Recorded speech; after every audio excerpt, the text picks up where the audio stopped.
end of the day, been running this sk210H all day, and give you my thoughts on it. So the swing motors are electric. The rest of the machine runs on hydraulics. So I think the thought process is the electric motors won't rob the hydraulics while you're swinging. So you'll still be able to boom up, stick in, and curl while, you know, coming up out of the hole without losing any hydraulic pressure on the swing.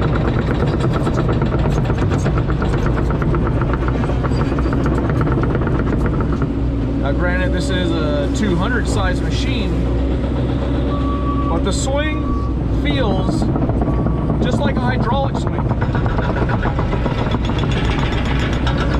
So that's, to me, I think that's a good thing.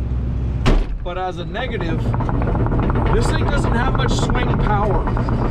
You would think electric motors, after, you know, you see the Teslas and the electric cars that just rip on those electric motors. This thing doesn't have a lot of torque. Now it picks up and swings good, and it comes to a stop good. So I give it that. But the power is not the same as an electric, as a hydraulic.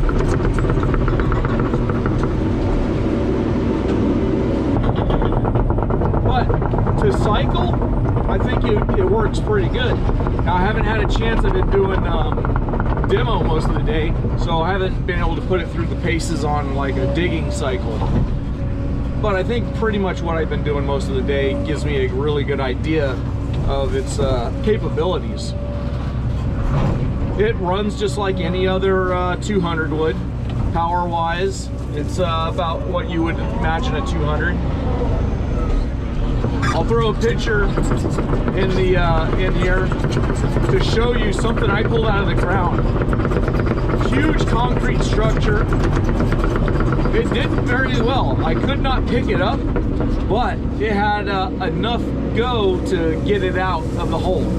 Took a little bit of strategy to get it out, but it worked. The machine was capable of actually getting it done.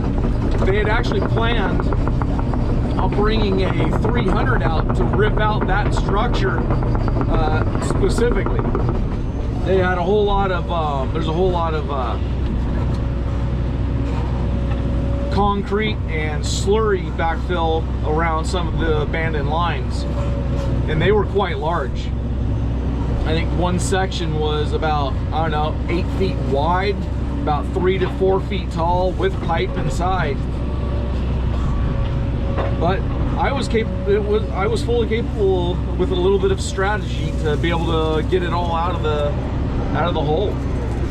Save the company a transport fee, save the job site rent on a larger machine, and we didn't beat up this machine either. It was capable of doing it without beating itself up.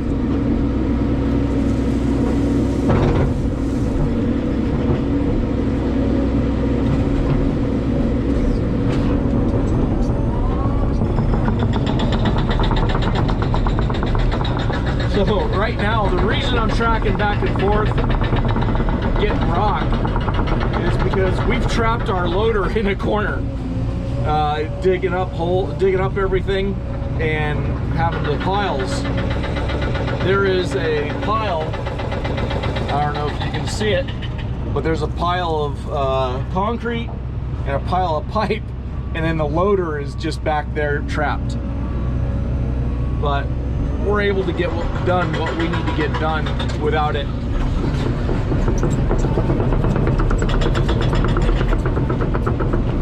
I'm close enough to the backfill guy that I can take care of him.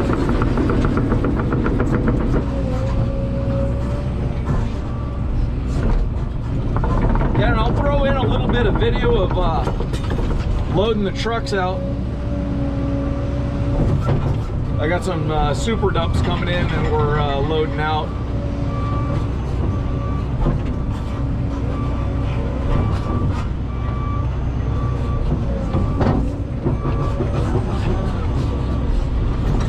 This thing does pretty good loading them out. It's got good control. So the controls feel good. Again, like I said, it's like any 200. You'd imagine how it feels.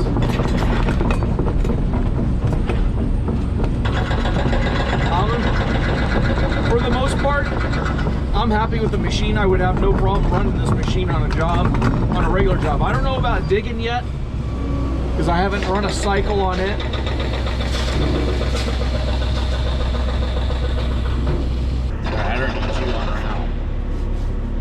Anyways, all right, so the cab looks like any other excavator Kobelco that you would imagine. It does have one extra piece. It's got a electronic disconnect for the, or shutdown for emergency shut off for the swing motors. You can slap that. It's right here next to the computer screen. I'll throw up a little picture of that. And that's about the only real difference in the cab. Everything else is as you would imagine any other machine or any other Kobelco would look like. The computer runs the same. There is an extra screen for the generator, battery, and transfer unit to the swing motor. It actually shows where the electricity is going to and from that motor. I'll get you a little video of that to slap in here. But it's, I mean, it's a decent machine.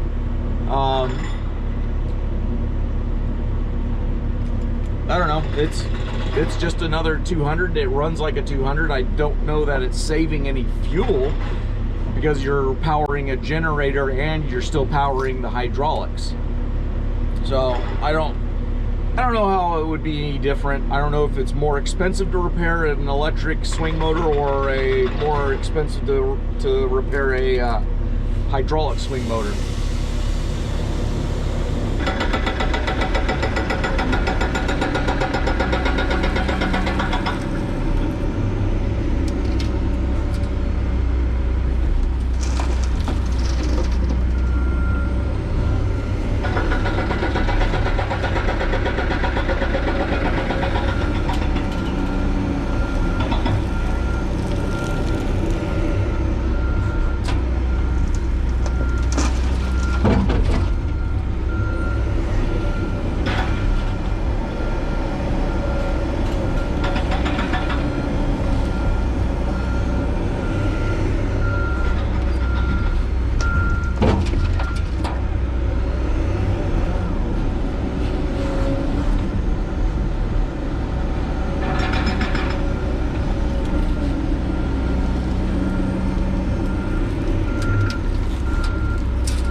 guys, I'm editing the video right now, and I'm in the digging portion. I just wanted to put a little commentary in here. The machine actually has very good feel to it, very smooth, very sensitive to your controls. It does have a bit of a jitteriness to it when you're changing directions, forward to backwards, we're doing like little movements. It tends to be jerky.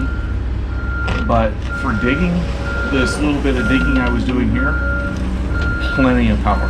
Plenty of power to pull this 2-foot bucket with a blade on it through native material. There was some ditch that was already dug, so it was, I think it will do fine as a digging machine.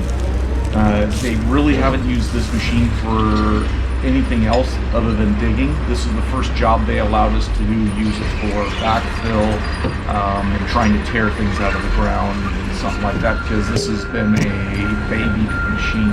So it was, when it came to this job, it had just turned 1,000 hours on it.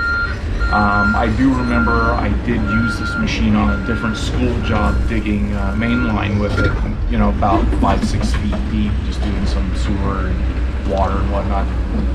And it was fine. It performs just fine. It surprises me how well it performs. So, as I said in the video, I'm fine with using one of these machines on a project. Although I don't think that the electric swing motors are better than hydraulics. When I was swinging, I would still have to do the same method that I do with hydraulic system. I have to let go of the other controls to get the maximum performance out of the swing. So you older guys will understand what I mean. You stop other controls, let the swing get started, and then you start moving the other controls again. And that's held true even with the electric motors. So is it different? A little bit. It's underpowered torque-wise, horsepower-wise. It swings just as fast as any other Kobelco. So it seemed, you know, everything about it performed very well, except for that low-end torque, trying to swing materials, you know, scraping the top of the material with the side of your bucket. No good for that. There was I think in the previous video, you had seen me moving a big block of concrete. As I was trying to swing it out of the hole, it wouldn't swing anymore, and that's what I'm talking about. It doesn't have the torque to swing heavy loads at a low RPM. So if you got a running start at it, I don't know, I think you might be damaging those electric motors if you do something like that. So just wanted to add that in on top of this.